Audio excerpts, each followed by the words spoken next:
नमस्कार दोस्तों, कैसे हैं आप सभी। आशा करता हूँ आप सभी स्वस्थ होंगे, मस्त होंगे और एकदम बढ़िया तरीके से अपनी पढ़ाई कर रहे होंगे। दोस्तों, आज की हमारी क्लास रहने वाली है क्लास नंबर 6, जिसमें हम गणित शिक्षण विधियों के 20 महत्वपूर्ण प्रश्नों की चर्चा करेंगे। इससे पहले 5 क्लासें और आ गई है, अगर आपने उनको नहीं देखा है तो उनको ज़रूर देखें। तो चलिए दोस्तों, कक्षा की शुरुआत करते हैं। और कक्षा की शुरुआत करने से पहले जो भी साथी वीडियो पर नया है वो चैनल को सब्सक्राइब करें, वीडियो को ज़्यादा से ज़्यादा लाइक करें, शेयर करें और अगर कोई समस्या है तो कमेंट करें। तो चलिए दोस्तों, शुरुआत करते हैं। कक्षा 5 का एक छात्र हरमन एक वर्ग के गुण समझ पाता है, किंतु क्या वर्ग, आयत और समांतर चतुर्भुज के बीच संबंध होते हैं उनकी व्याख्या नहीं कर पाता। वैन हेले के ज्यामितीय चिंतन के सिद्धांत के अनुसार हरमन चिंतन के किस स्तर पर है। तो हरमन का जो चिंतन है वो कौन से स्तर पर है, मतलब वो उनमें क्या है, उनके बीच जो संबंध है ना, जैसे वर्ग, आयत और समांतर चतुर्भुज के बीच जो संबंध है उनकी व्याख्या नहीं कर पाता। तो वह क्या है, विश्लेषण नहीं कर पाता। तो वह क्या है, विश्लेषण है। इसका आंसर हो जाएगा ऑप्शन नंबर डी, विश्लेषण। आगे देखिए नेक्स्ट क्वेश्चन। निम्नलिखित में से किन का गणितीय सत्यों को सत्यापित करने के लिए अधिकतर उपयोग होता है। गणितीय सत्य जो होते हैं उनको सत्यापित करने के लिए अधिकतर उपयोग किन का होता है। इनमें देखिए, प्रयोग का नहीं होता, सत्यापन का होता है क्या, सत्यापन का भी नहीं होता, तार्किक विवेचन का होता है, सही है, अभिगृहीतों का होता है, ये भी सही है। तो आपका राइट आंसर हो जाएगा ऑप्शन 3 और ऑप्शन 4 किस में है, ऑप्शन नंबर डी में है। आगे देखिए नेक्स्ट क्वेश्चन।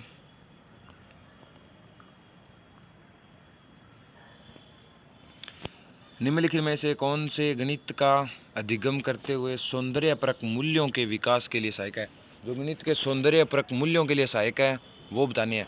विद्यार्थियों को अधिक प्रश्नों को हल करने के अवसर प्रदान करना और विभिन्न कलाओं, वास्तुकला और रंगोलियों में गणित का उपयोग का अन्वेषण करना, या विद्यार्थियों को उनके आसपास की गणितीय स्थितियाँ जो होती है उनकी क्या करना, जांच करने, अपने स्वयं के प्रश्न बनाने की क्या देना, अवसर प्रदान करना।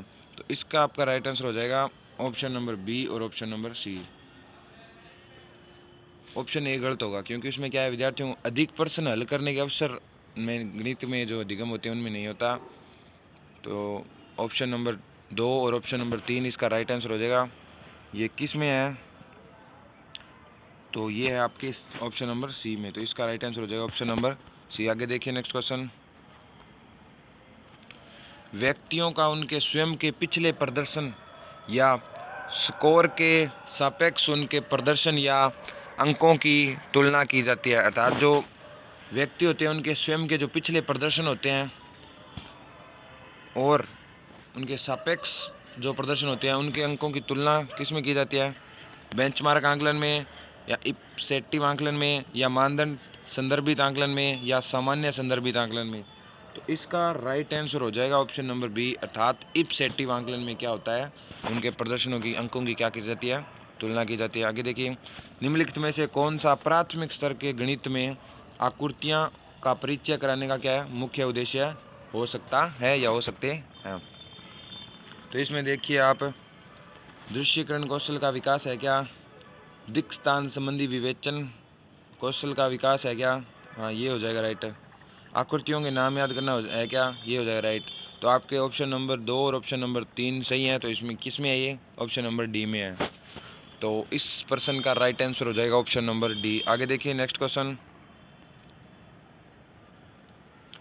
प्राइमरी स्कूल गणितीय शिक्षण एवं अधिगम हेतु निम्नलिखित में से कौन सी वस्तुओं का संसाधन कक्षा में होना चाहिए। अर्थात हम जो प्राइमरी स्कूल में गणित का शिक्षण करवा रहे हैं या बच्चों को गणित सिखा रहे हैं, तो कौन कौन सी वस्तुएं हैं जो कक्षा में क्या आवश्यक रूप से उपस्थित होनी चाहिए। तो इसका देखते हैं ऑप्शन। देखिए, चार्ट, पुस्तक और रंग गुणन सारणी है क्या, हाँ ये होगी। स्टेशनरी वस्तुएं जैसे पेन, पेंसिल, रूलर, ये नहीं होगा, क्यों, प्राइमरी स्तर पर तो पेंसिल और रबड़ होते हैं वो काम में आते हैं, ठीक है, पेन नहीं होगा। तो आगे देखिए, मूर्त शिक्षण अधिगम सामग्री जैसे गणितमाला हो गई, त्रिवी आकृतियाँ हो गई, जियो बोर्ड हो गया, ब्लॉक, टाइल्स, ये भी हो जाएगा। सूची पत्र, शिक्षक पत्रिकाएं तथा शिक्षक शिक्षिकाओं के पढ़ाने तो अन्य सामग्री, ये भी हो जाएगा। तो ऑप्शन नंबर 1 और 3 और 4, तो इसमें क्या आपका राइट आंसर हो जाएगा ऑप्शन नंबर डी। आगे देखिए, कक्षा 5 का एक विद्यार्थी विभिन्न ज्यामितीय आकृतियों को उनके गुणों विशेषताओं के अनुसार पहचान सकता है और क्या करता है, समूहीकरण कर सकता है। तो निम्नलिखित में से कौन सा संज्ञानात्मक कौशल सर्वाधिक उपयुक्त रूप से बच्चे के क्या है, उपरोक्त कार्य को पूरा करने में क्या है, सहायता करता है, कौन सा हो जाएगा? तो इसमें आपका राइट आंसर रहने वाला है वर्गीकरण। आगे देखिए नेक्स्ट क्वेश्चन, निम्नलिखित में से कौन से क्रियाकलाप प्राथमिक कक्षाओं में अर्थात जो प्राइमरी लेवल के जो विद्यार्थी होते हैं उनको दैनिक जीवन में मुद्रा जो होती है उनकी अवधारणाओं के शिक्षण के लिए क्या है, सर्वाधिक उपयुक्त है? ये किस में उपयुक्त है? भूमिका निर्वहन आयोजित करने में, ये हो जाएगा राइट है। समीप के बाजार जाकर, ये भी राइट है। विभिन्न प्रकार के मुद्रा परिवर्तनों के नियमों के शिक्षण द्वारा, नहीं ये नहीं होगा। कलन विधि का उपयोग इसमें भी नहीं होगा। तो 1 और 2 ऑप्शन दोनों सही है। तो किस में है? ऑप्शन नंबर ए में। आगे देखिए, निम्नलिखित में से कौन से कथन सभी त्रिभुज समबाहु त्रिभुज का क्या है, निषेध है? तो किस में हो जाएगा? यह गलत है कि सभी त्रिभुज समबाहु त्रिभुज है, ये बात सही है। एक त्रिभुज क्या है, मौजूद है जो एक समबाहु त्रिभुज नहीं है, ये भी सही है। सभी समबाहु त्रिभुज क्या है, त्रिभुज है, ये गलत है। तो इसमें हो जाएगा आपका ऑप्शन नंबर ए सही हो जाएगा। आगे देखिए नेक्स्ट क्वेश्चन,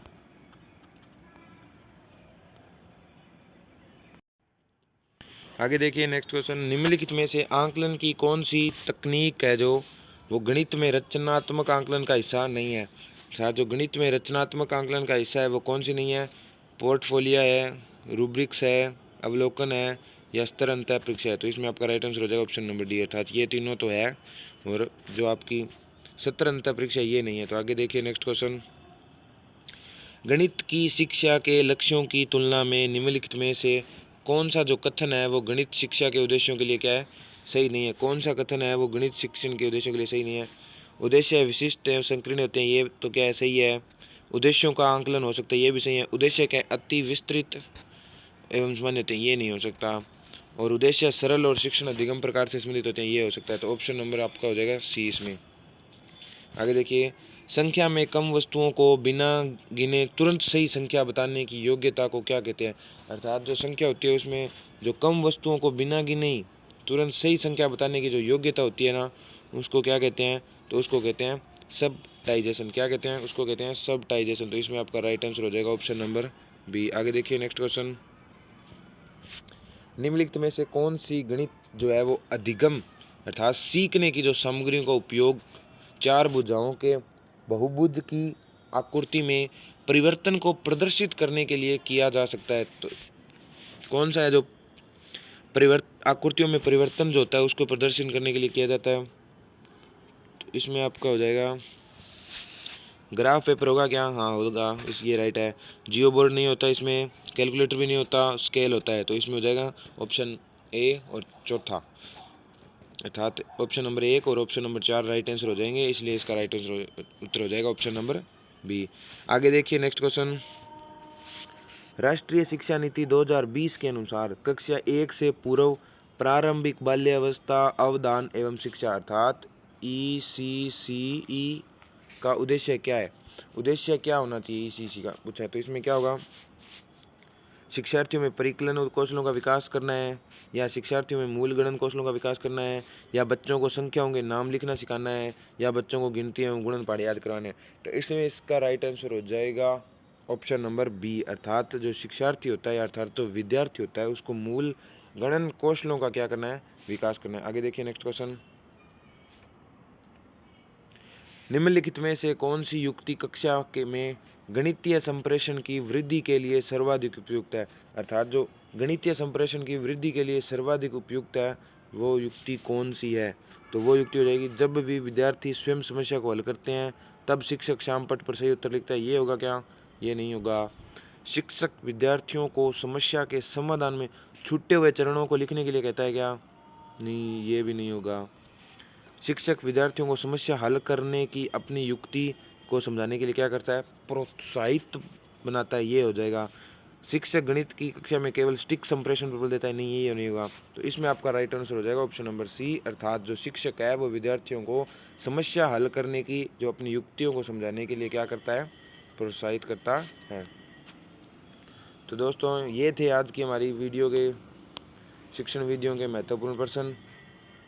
तो ये दोस्तों हमारी 6 नंबर क्लास थी। इसके बाद मोस्ट इम्पोर्टेंट मैं 4 क्लासें और लेकर आऊँगा। इन सभी वीडियो को आप 2 से 3 बार देखें, ताकि आपके 200 से 250 प्रश्न है वो कंप्लीट हो जाएं। और जब आप 27 और 28 फरवरी को एग्ज़ाम तो उसके दिन जो 10 से 15% शिक्षण वीडियो के आते हैं वो आपके क्या हो जाएं, एकदम राइट हो जाएं। तो चलता हूँ दोस्तों, कल मिलेंगे एक नई वीडियो के साथ। अगर आपने चैनल को सब्सक्राइब नहीं किया तो सब्सक्राइब ज़रूर करें, लाइक करें और कमेंट करें और ज़्यादा से ज़्यादा शेयर करें। थैंक यू दोस्तों।